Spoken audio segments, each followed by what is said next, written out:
everybody, whether you're on the East Coast, West Coast, or around the world. This is Coast to Coast. What's happening, gentlemen? How you doing today?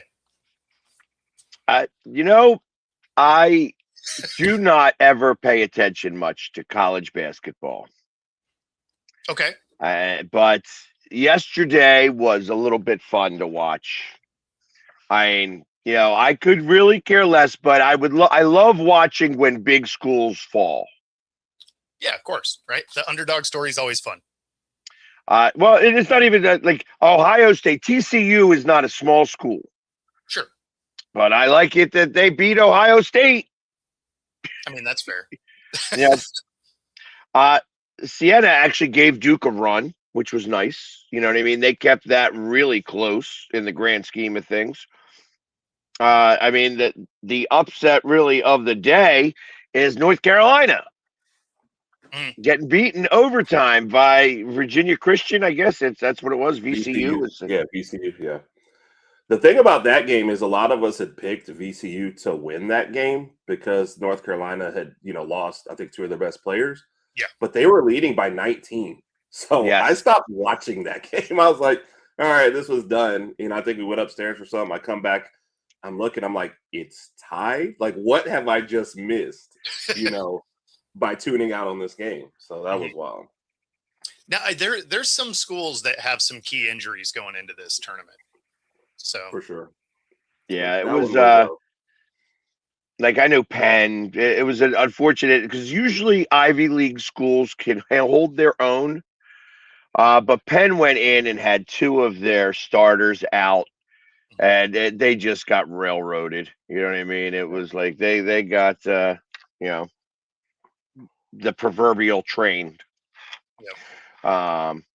On that. Yeah. But and I thought I could have swore Kennesaw State was going to pull off the upset. It was getting closer and closer with 2 minutes left, and I'm sitting there thinking of Bo going, exactly.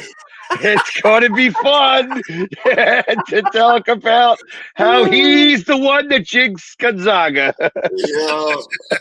I'm glad I'm not the only one because I'm watching this game, Bo, and you're sitting next to me. I mean, what did I tell you? So that one was good. Kennesaw kept it, and that's a former Alabama player and coach on the sideline for Kennesaw State. So we were all kind of rooting for him anyway. So that one made it a little bit more interesting. But I was like, Bo, you want me to get you a beer? Or you good? Or you want me to drink water? You're sweating it out over there, Bo. I was watching hockey, so I wasn't. I didn't. In fact, after the show, I completely forgot to even do the bracket, so I don't have to worry about my bracket being destroyed. Wow. Because yesterday we had the Seattle Torrent and the Kraken both play, so I didn't see. I didn't see much of the March Madness start here, but it was a fun first. I should have been watching that because it would have been better because both those teams lost. Yes, yeah. Flyers pulled one out though late, so they did pull it out late. Interestingly enough, both it's such an anomaly when both Philadelphia teams were on the road playing the Kings. That's funny. It is kind of a little funny. Both teams won, which the Sixers are doing it right now with three guys that, Grimes is playing for a contract, so he's getting a chance to really play. And, it's like between three guys, they scored close to 100 points. It was like 97 points between the three of them, and they won like 135 to like 108 or something like that. So it was interesting. And then, of course, the Kings are Los Angeles Kings are an okay team. I don't know if they're in the playoffs. I think that they are on the outside looking in. Yeah, they're a bubble team. So, but a win's a win. The problem is that everybody else ahead of us is also winning. Yeah. Yeah. Actually, I guess maybe because of last night, the Kings are one spot ahead of the Kraken on their side. I think there's a three-way tie happening right now. Their loss to Nashville also brings them right there tied. The Kings play again today, I think. Yeah. I've got them at 72 and the Kraken in Nashville at 71. Oh, okay. So they that'd put them ahead. Yeah. Like, let's not pretend like I know. I'm looking, so I have no idea. I am trying to follow both y'all's teams because I haven't. So it's late for me, and I'm sitting here trying to keep up with the overtime score of the Flyers and the Kings. I'm like, I got to get to bed. Like, this is late, but here I am keeping up with that. And then, of course, the Gonzaga game was late too. Oh, and Donna, this is for you, Donna. Is Carolina anywhere close to you? Like, I'm trying to figure out if it would be Nashville that would be the team. Oh, Nashville. Okay. Nashville is 3 hours north without any turns. Like, I hit I-65 and hit up. Carolina, you're talking 10 to 12. I didn't know. Like, I know it's Raleigh, so it's not like in Charlotte, so it's on the far side of North Carolina. And I don't know enough about geography of North Carolina in comparison to Alabama. Yeah, no, Nashville for sure would be our closest, or like Atlanta when they had an Atlanta team, I guess, way back in the day or whatever. So, but right, the Atlanta Flames until they moved to the other side of the country and went to Calgary. You know what I mean? It's craziness. Yeah, they're like, we want to get as far away from Atlanta as possible. You know what? Let's leave the States. We're done. Was Atlanta that bad that you felt like you had to take off? Well, you're going to find out as a Braves fan. Yeah. Oh, my gosh. Well, yeah. I'll tell you, the funny thing about Atlanta is that their best performing team in terms of attendance is the soccer team. The soccer team will sell out Mercedes-Benz Stadium, which I affectionately call Megatron's butthole. They sell that out for the soccer. They can't sell out the Falcons.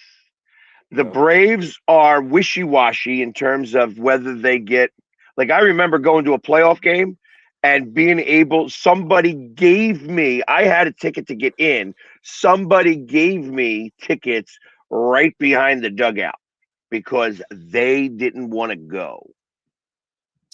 To a playoff game, that's wild. To a playoff game.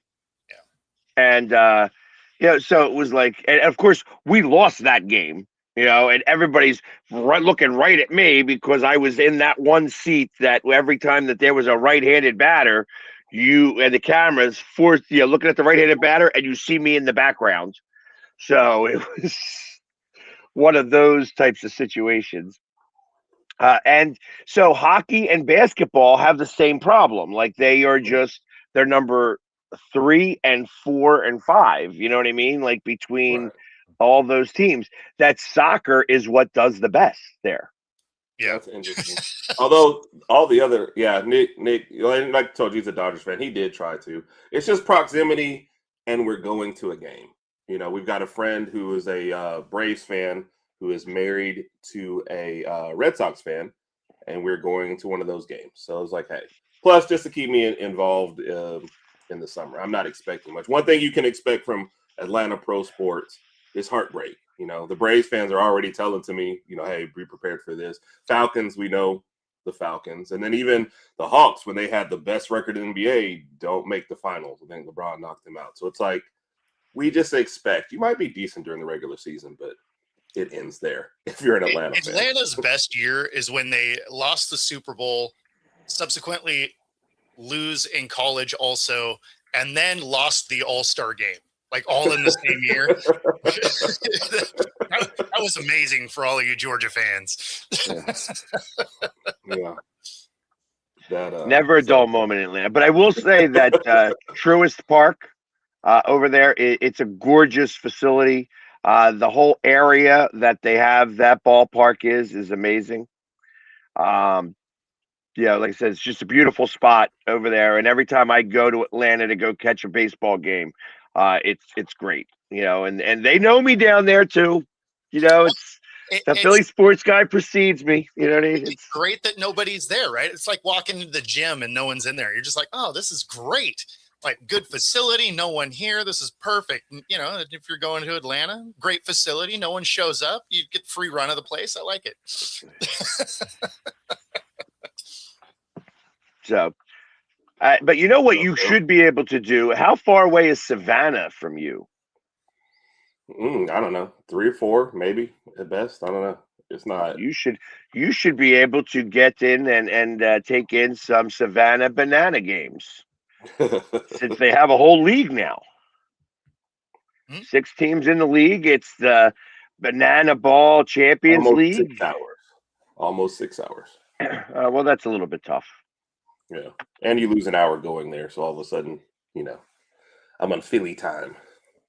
Well, you know, there's worse things to be. Which is always a great selling point for things. Hey, man, it could be worse. I'm like, but it could be better, right? No, okay. That's not what we're going. No, this is the upper level of it is here and worse. Oh my goodness. Oh man. So watch a Bananas game day. Listen, it's fun. It's entertaining to watch. Okay. So, no, he's saying that Herb's going to ruin Banana Ball. That's what he's saying right there. That could very well be. Yeah. You interject an Alabama guy into anything, and next thing you know, things are getting a little wonky. You know, there was a guy who came in yesterday. You know, other than the fact that he had one of those mustaches that when you see a guy wearing one of those mustaches, you're like, I don't know, buddy. No, he didn't have the curls, but it could have gone that route, but it was like over bushy and looked a little ridiculous. And of course, what did he have on his shirt? Bama. And I was going to go up and say something to him, but of course I didn't need to because it only was a matter of time before he was asked to leave. I knew what he was going to go up and ask me. Hey, do you know Herb? Oh, no, okay. So you're saying he had a Burt Reynolds stash, and I got you. Yeah, but if you're not going to curl it, what's the point? Go all out. If you're not going to curl it, though, what's the point? Like, go all out if you're going to go for it. I mean, or you just make it that super bushy, like 70s porn stash. That's what it was. It was the 70s cop porn stash. Hilarious. Nice. Get him some aviators; he'll be fine. It was. Like I said, it took a little bit of time. He didn't come in there all guns a-blazing, but it definitely was. Eventually, he was asked to vacate the premises. You don't like them doing a backflip catching the ball? Like, it's kind of impressive. Like, it's not good baseball, but it's entertaining. It's the Harlem Globetrotters, right? Like that's the way I look at it. Is you're not going to see, like, it's still a game, but it's gimmicky, right? So it's not as bad as the Globetrotters because everything they do would be, traveling. But so as someone who has taken in 3 or 4 of these games already now, I have that it's a performance. This is a stage performance that a baseball game gets to take part in. And the one thing that I will say that he does better than anybody else right now is that he engages the fans.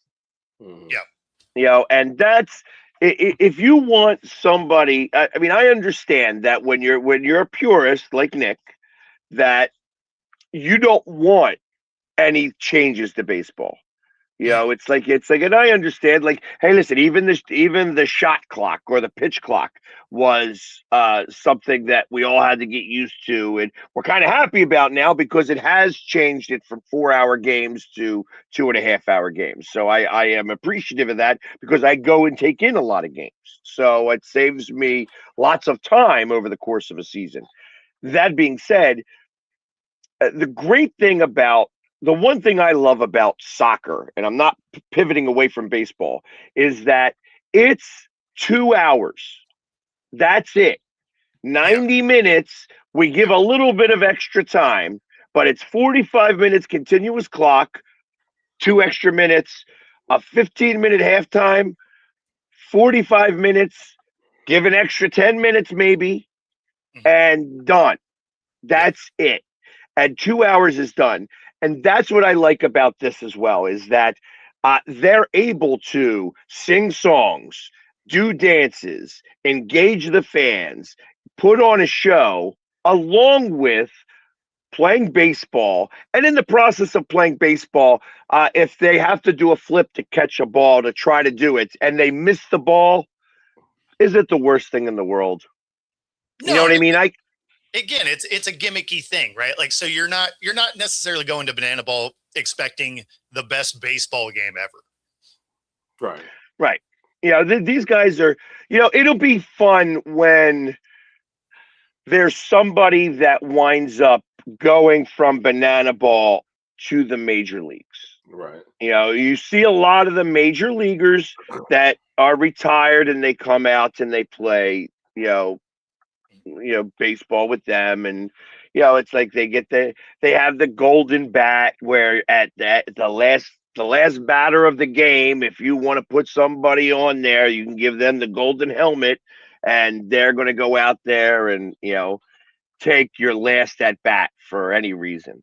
I kind of like that idea a little bit. You know what I mean? It's obviously, when you're at the bottom of the lineup and it's in the 9th inning and you got the 6, 7, and 8 guys going on there, and between the 3 of them, they're 0 for 14 in the game. Yeah. And you've got a man on base and you're down by a run, and it's like that there's no chance that any one of those guys is going to be able to do it. You walk out of the stadium. Well, if you had the golden helmet rule, sure, you could put your cleanup hitter as the last batter and give yourself a last hurrah chance. There's something that's backyardy when you're playing by yourself, throwing the ball up in the air and hitting it, and you're making up the scenario that, hey, the bases are loaded, there's 2 outs, the bottom of the 9th in the World Series type stuff. That's what I like, and I feel like that creates that imagination for children, because right now kids aren't imagining that because we have these. The imagination of anybody has started to deteriorate because we have phones. No, I mean, that's fair. Agreed. And apparently somebody did join the Mariners from Banana Ball. All right. Yeah, like that's the fun part about that. You know what I mean? That these guys are getting second chances where they are being seen frequently enough. It's like, I know that you're not going to have many scouts at Banana Ball games.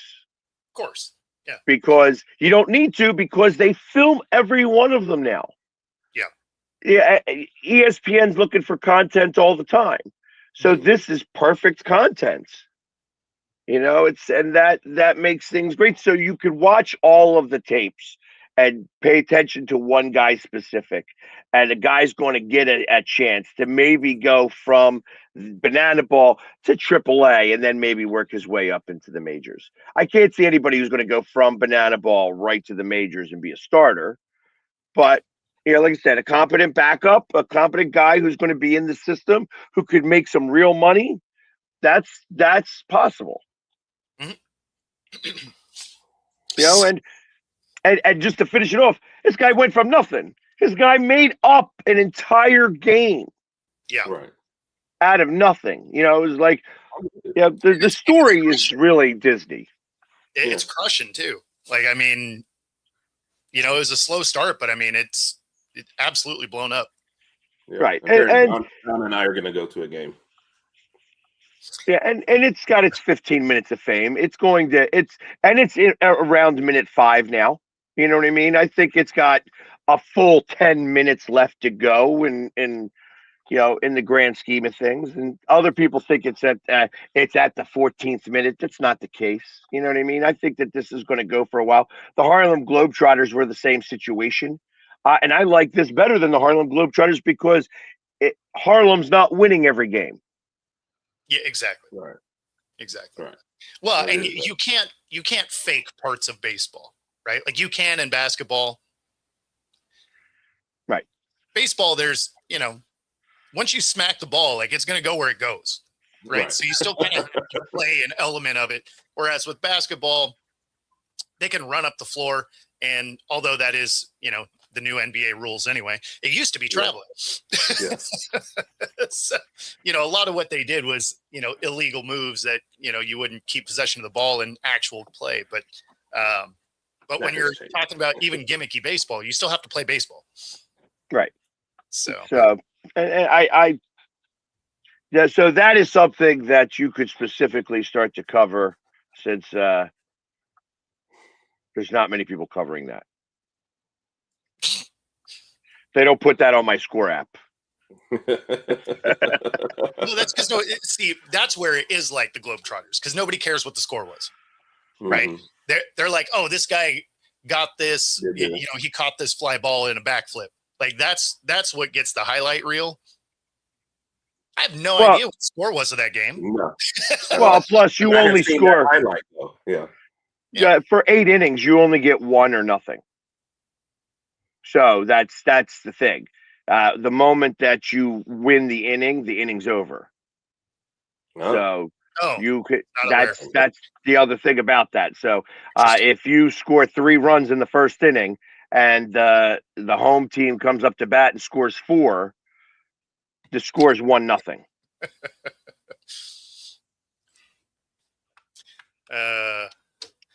And yes, Donna, I did not finish building that either. So my wife for my birthday got me this Lego set of a German Shepherd, right? And I was like, oh, that's cool. And then I opened this, and these pieces are so small that I can't hardly pick them up, right? And so after like an hour and a half, I got through 2 of the 10 bags to build this dog, and like the pieces are literally like so tiny, like they're the top of this pen. I'm like, what are we doing? Like, I almost would have had to start doing it with tweezers. It's ridiculous. So you went from wanting to build a dog to building a puppy to like, I'm just going to build the tail. Here you go. Yeah, it was basically the lower part of the legs, and I was just like, okay, I mean that feels good enough today. Does it not seem that Legos have shrunk in size tremendously? No, so your normal Legos are the same size they were when we were a kid. All of the knockoff stuff, which this one is, right? And how you know it is because the directions have Chinese characters, and none of the bags actually coincide with the numbers in the book. So you're just kind of guessing which bag might have the parts you need. Also, going through the first 2 bags of it, I found that that also doesn't matter, because I got to the end of what was supposed to be the first 2 bags, and there's a lot of pieces left. So I'm going to go with there's some other bags that are missing pieces. So none of the numbers matter. You're just hoping you can find the pieces, and they are super tiny. Like it is hilarious. I started to do a live building this thing, and I was like, okay, this is not going to work, because I'm over here struggling trying to pick up a piece. I'm like, okay, this is terrible.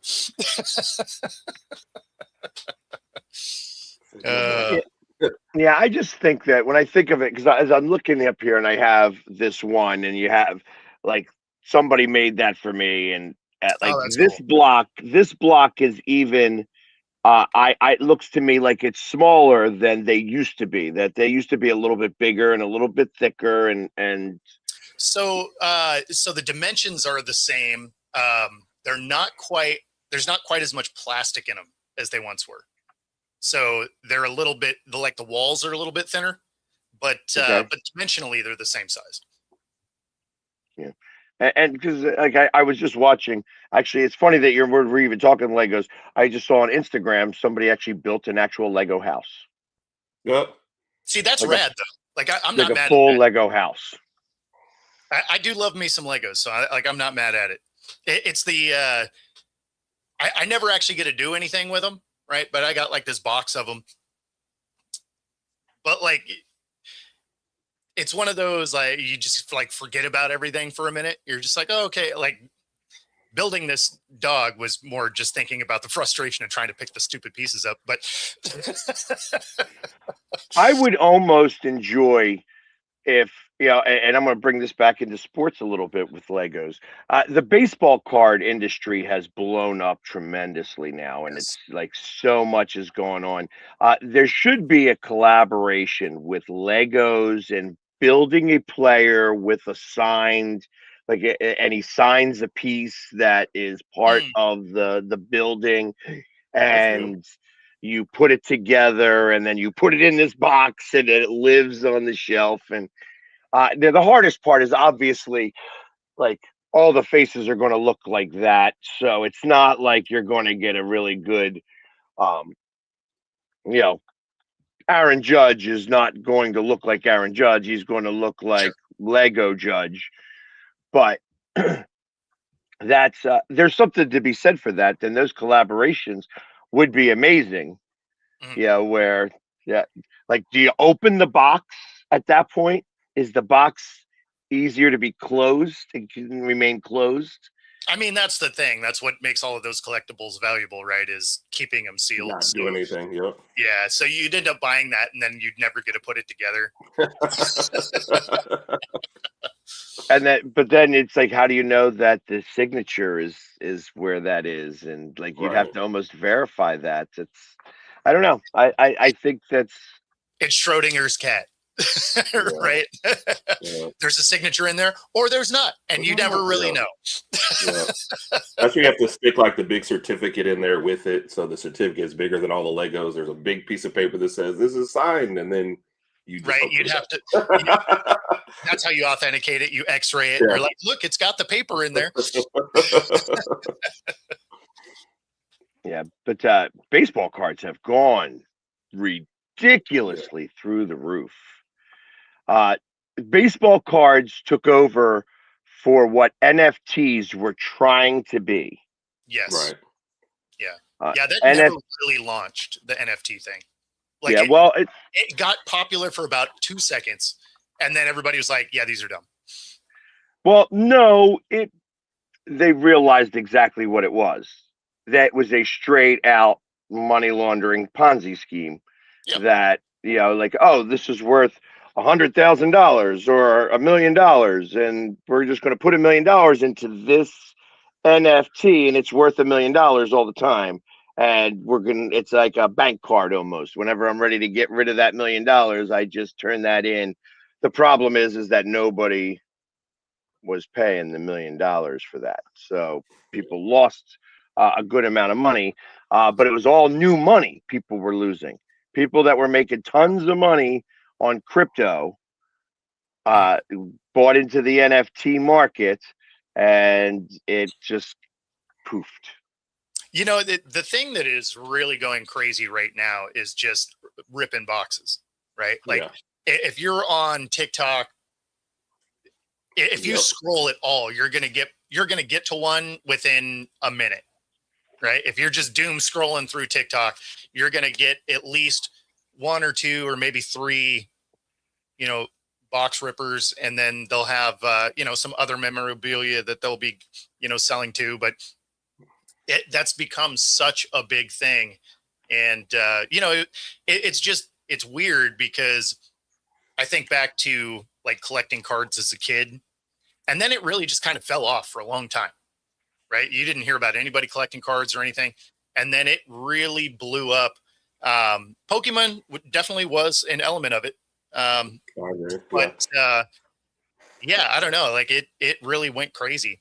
And so now you see all these things. It's and these box rippers are, getting huge sponsorship and stuff. And you're just like, oh, that's wild. Yeah. The collectible part of it has really gone up, because I remember as a kid collecting, but like those days are gone. It's like everybody's going for this and the value and all that stuff, and it's like it feels like from the outside all the fun part of it is gone, and everybody's just getting in it to see. It is just what the business card. You know what I mean? It is just the business end of it, because it when you think back to when you were doing it as a kid, not a single one of those cards be worth anything because you actually touched them and did stuff, and did right? all this stuff. Yep. You put them in the spokes of your bike if you had a bike. Those ones were never going to be worth money, but right.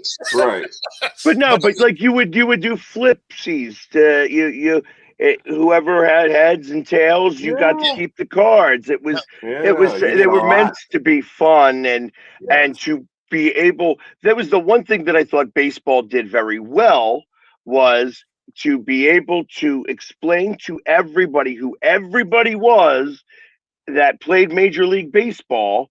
You had a card, and anybody who was paying attention, like every time you'd look at every card, you'd read all their stats, you'd pay attention to all of that stuff, so you knew everybody in the league. You knew that one of the best cards in the pack was going to be the one that had the outline of the gum on it, So it was. It's funny though, because when you think back to that era, the cards weren't perfect.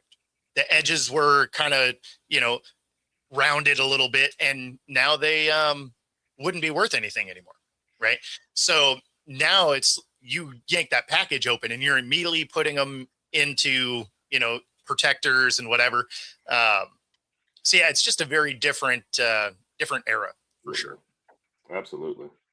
I still have a box of cards. Ain't none of them worth anything. They're all beat up.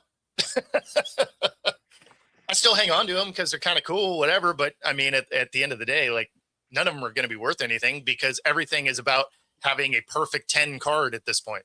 Well, no, but that's not necessarily true. For instance, you think of the Billy Ripken card.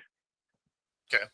That has the knob that has the original saying on that.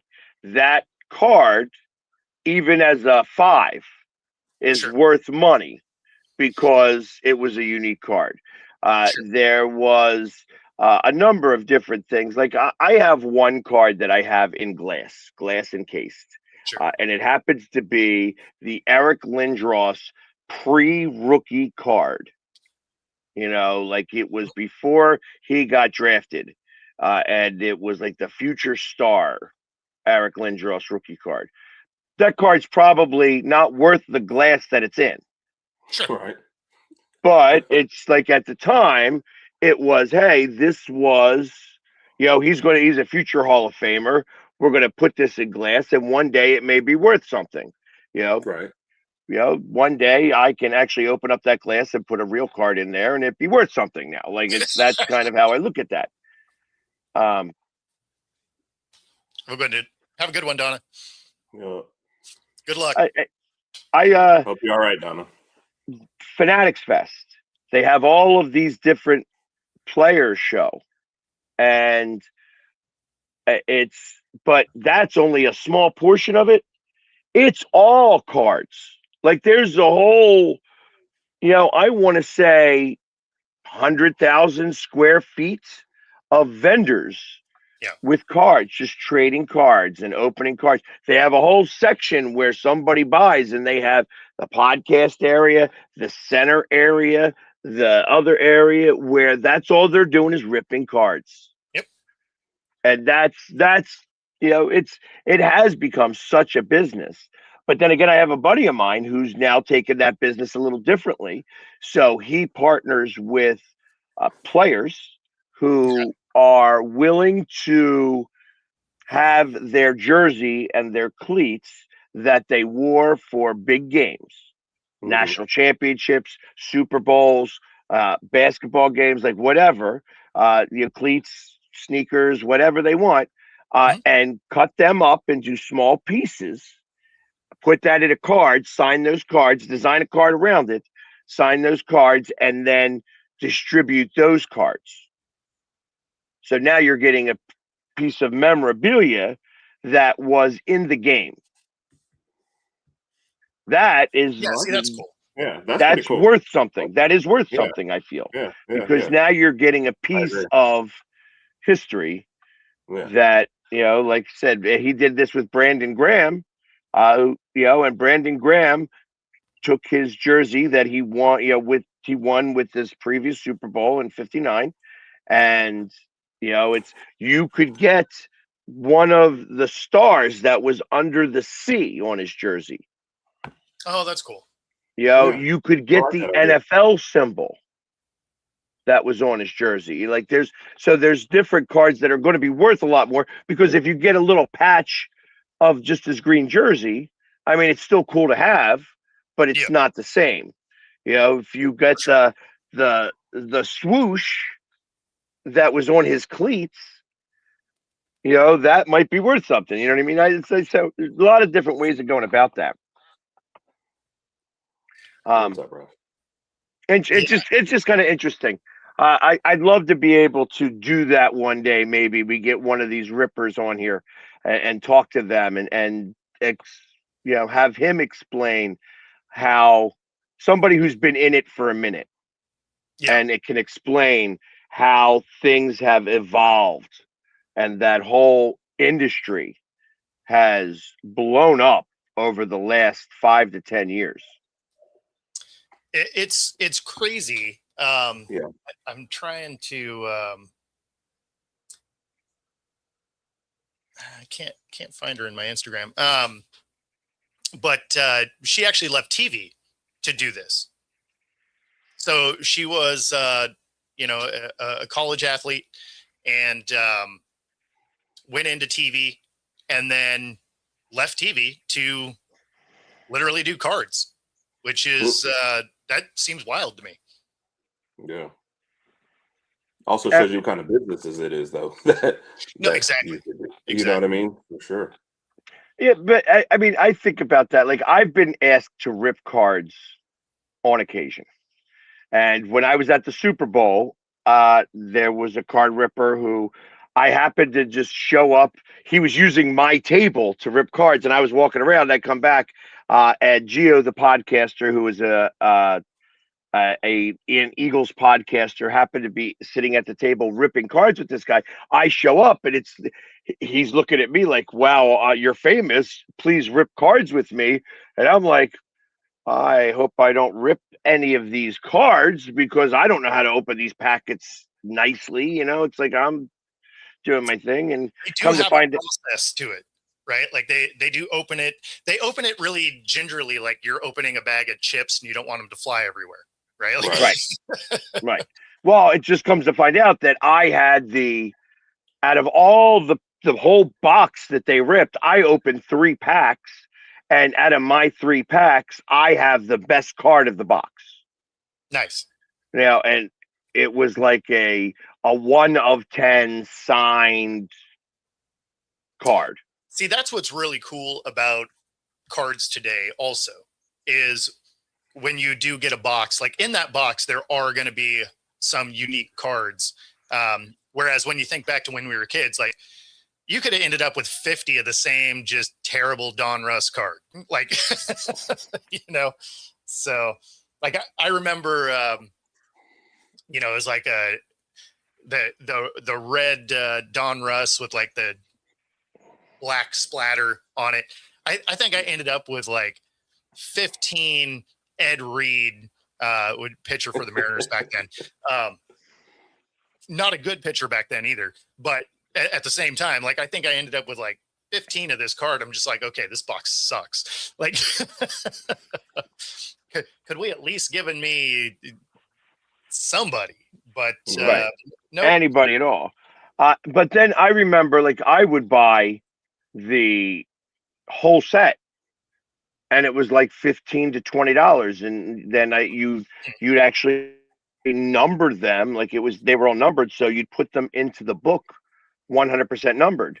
So I happen to have like a card that I know that has gone for $4 million. At one point was the highest purchased card. That number has been fully eclipsed by now.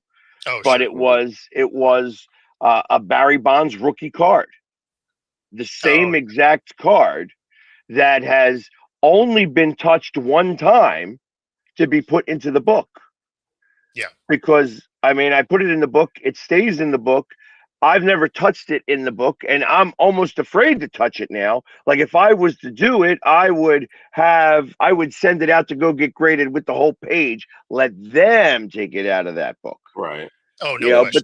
Yeah, because the book hasn't been like I keep it in a very dry space. It's in the dark. It doesn't have any light yet near it, and like it's and was not number one card anyways. So it's in like the early part of the book, rather closer to the binder than it is the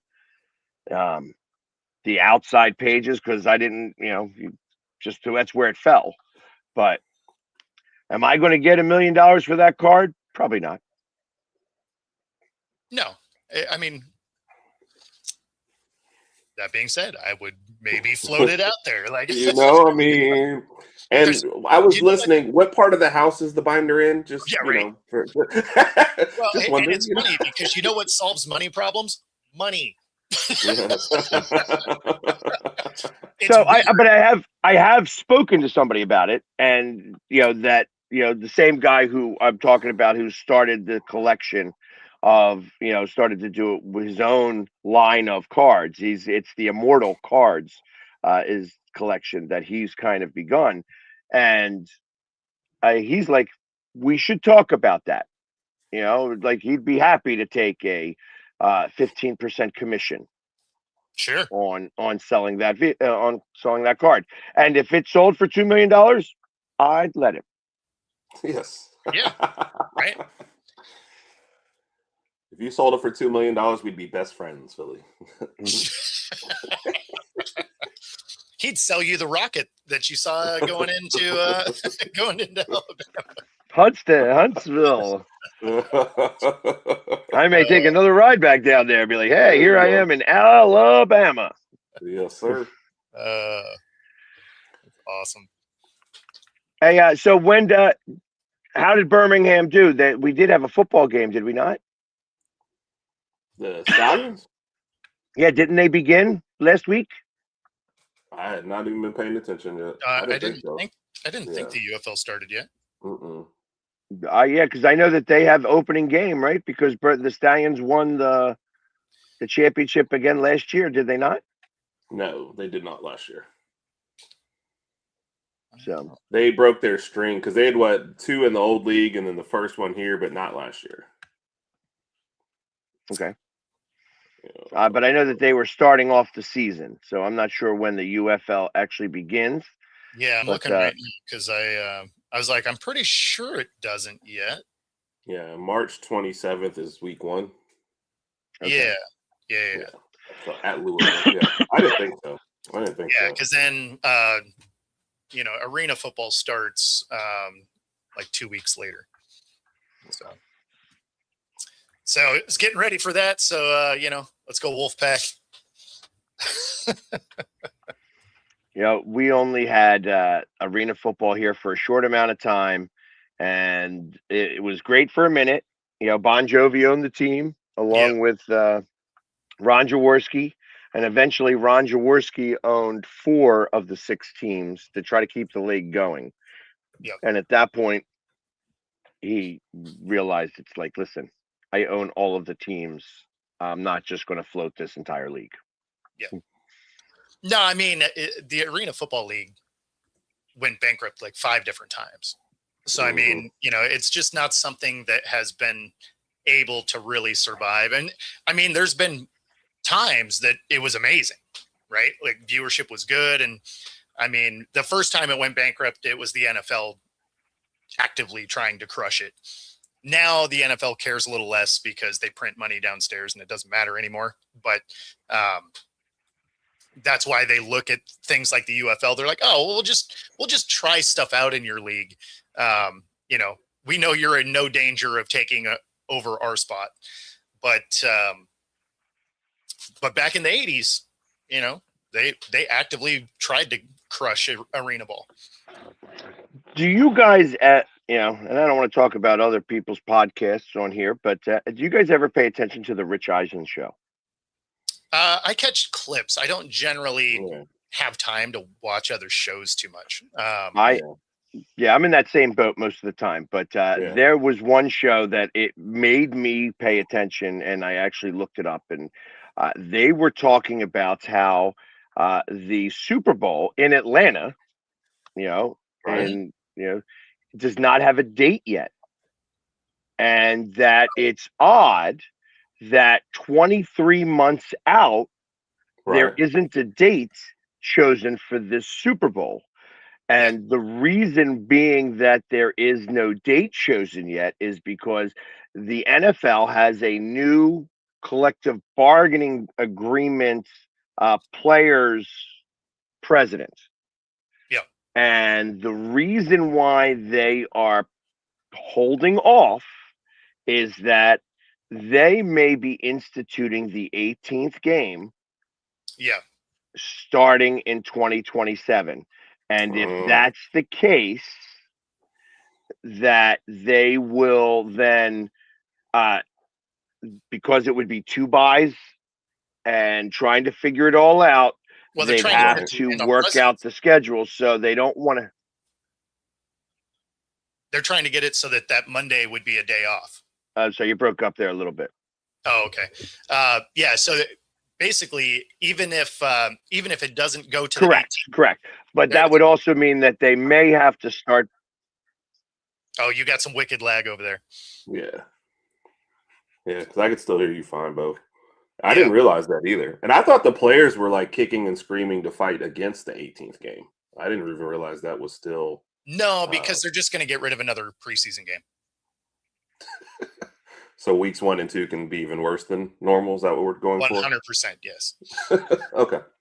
I'm looking forward to it. So, well, ultimately, the other thing that's questionable holdup in this is the 17-game rule, that every player can only play 17 of these 18 games.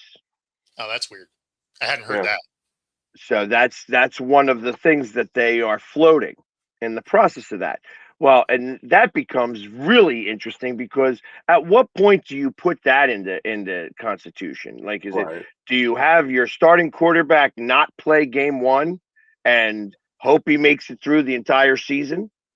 Do you figure he's going to be hurt, or that you're going to have such a great team that you're going to go the first 17 games he's going to play and you can rest him game 18? Right. Or if 18, are you, it's like, how do you deal with that strategy? You could never do with that. You'd have to do it like in the middle of the season or something like that. You can't go into the last season possibly with having to hold back your quarterback. You'd be so mad as a fan though, because you just for sure. For sure. Like most teams' backups aren't good enough to really go win a game, especially when you know it's coming. Like when a guy gets thrust in there, there's a chance, right? Because there's no tape, whatever. But when it's like, oh, we know their backup's starting. Let's go get this guy. Like, I mean, you're scheduling a loss. Yeah. Can you also though? Can you manipulate it? Like, is it games or is it quarters? Like, can I sit out my star guy a couple quarters? It's a whole game. See, like it's a whole game. If I go into game 18 and I'm forced to, and I'm playing for my playoff life, and I'm forced to keep my starter out, then it's like you have anti-tanking rules and all that kind of stuff for a reason. And now we're just like, let's throw it out for this 18th game. Like I don't see the benefit, I guess, especially if you're losing more preseason in the first couple games. Or so that's what I would do right here. Is you're losing the preseason games anyway. So you just use week 1 as a preseason game. You sit all your starters. You're just like, hey, you know what? We're going to start 0-1. It just is what it is.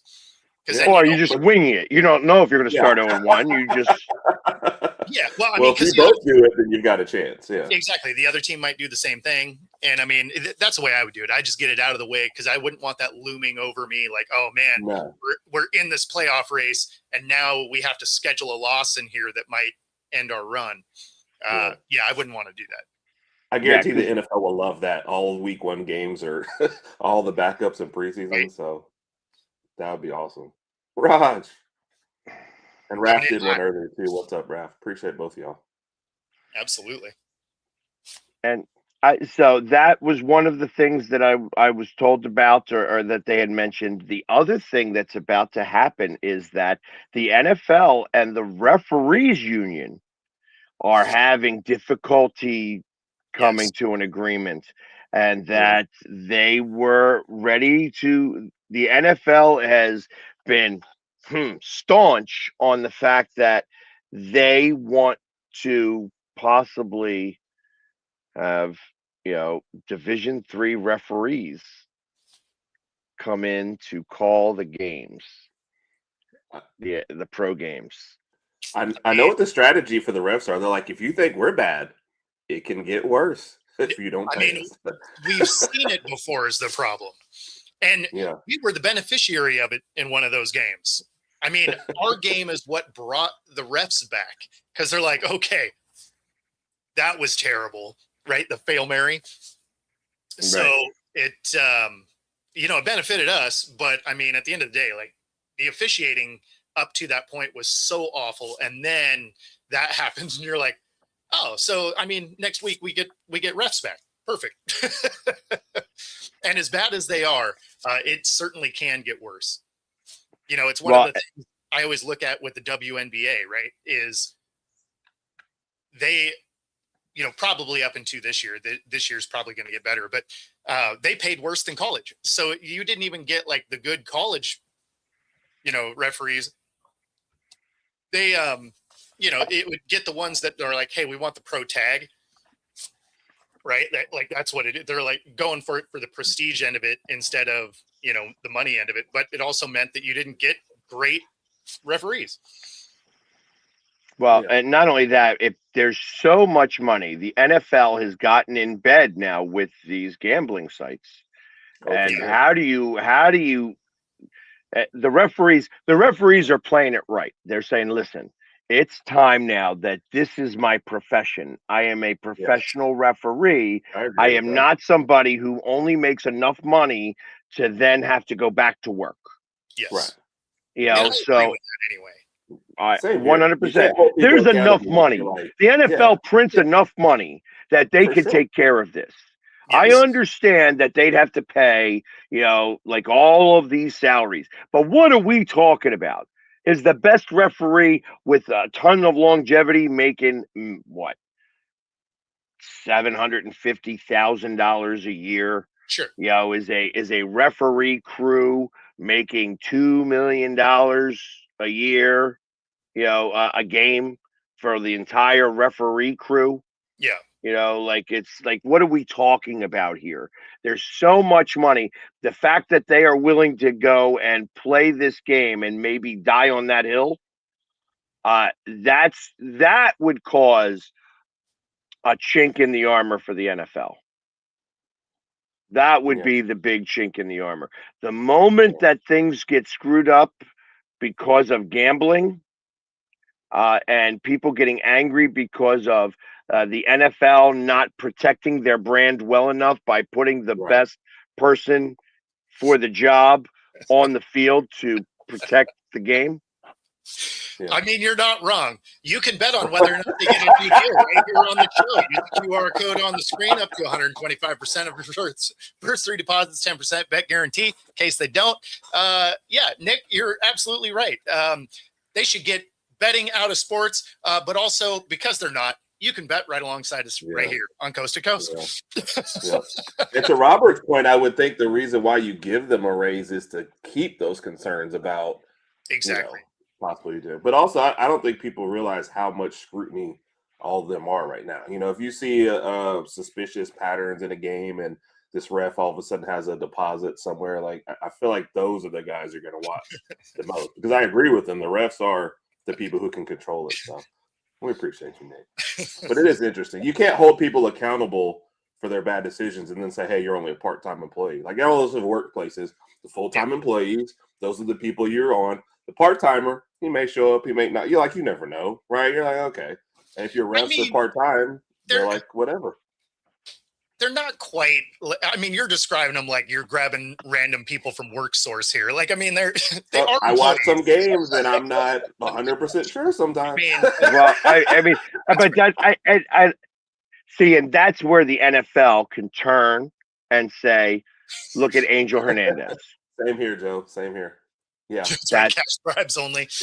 Yeah, I mean, look at Angel Hernandez. I mean, that he, because of him having his being his full-time job and the union was protecting him, he was able to be a bad umpire for a long time. And that's the argument. Of course, he's the outlier, that is so bad. That was like, okay, well, now all right, well, you don't have an argument for that.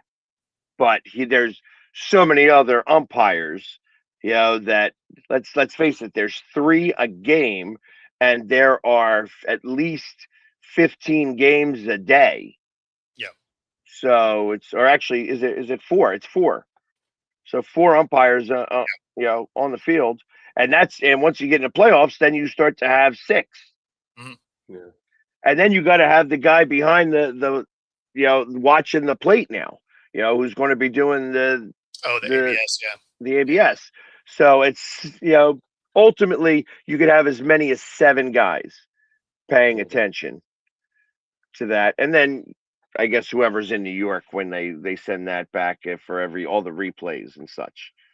Right. But I mean, ultimately, with as much money that the NFL is making, and like I said, when you're tied to gambling, it's now it's going to be ugly. It's going to be ugly. So well, and there's no way to undo it. I mean, that's another one of those scenarios where you're already once you rub that lamp, the genie's out. It's over. Right. Well, they have Ed Ockley Jr. They do, and honestly, he's not a terrible ref. He's not his dad, but he's not terrible. Because there are some bad ones. Yeah. But like there are some from that era that you kind of miss, right? Ed certainly one of them. Sarator was always good. Those crews rarely made huge gaffes, right? Right. And so for them not being for the level dropping off the way it has, I guess, is the disappointing part, because it's not like this scenario is different than it used to be. I mean, Ed Hockley was a lawyer, right? Like he went back to his law practice and all that. So it's not that it can't be done. It just isn't being done very well. And so they got to make a shift. Like they got to figure out how to fix this. And maybe it's just because they change rules constantly and make it, kind of hard to officiate some of these things. So not to say that they didn't change rules constantly in years past, but when you're looking at, how can you hit a player now? Right. Whereas before you hit a player, you just go blow the guy up. Like they just, try and rip his head off. Awesome. Now they're like, oh, your helmet might have glanced his face mask a little bit in passing. Boom, 15 yards. So, I mean, I don't know. Like some of that stuff would be hard to officiate. So there's that. Just the taunting rule alone has got question marks all over it. For sure. I agree. No, I mean, I don't think it started with that. They're just the most high profile at the moment. For sure. But I mean, like really once the old guard started retiring and these younger guys started coming in, that's when you saw this drop off. And at first you were like, oh, they're younger, they'll get it. And, now we're almost a decade into it. And you're like, well, I mean, maybe not. Maybe they just aren't that great at their job. So, like that could be part of it. That being said, we do got to get out of here. Thanks for hanging out with us this week. Be sure to like and subscribe. Helps us bring our stuff to you. Otherwise, stay tuned if you're on the radio station. Almost forgot that part. 97.3 ICU Radio. Got some smooth jazz headed your way. Smooth jazz. There it is. The week is complete. Have a great weekend, everybody. We'll see you on Monday. Peace.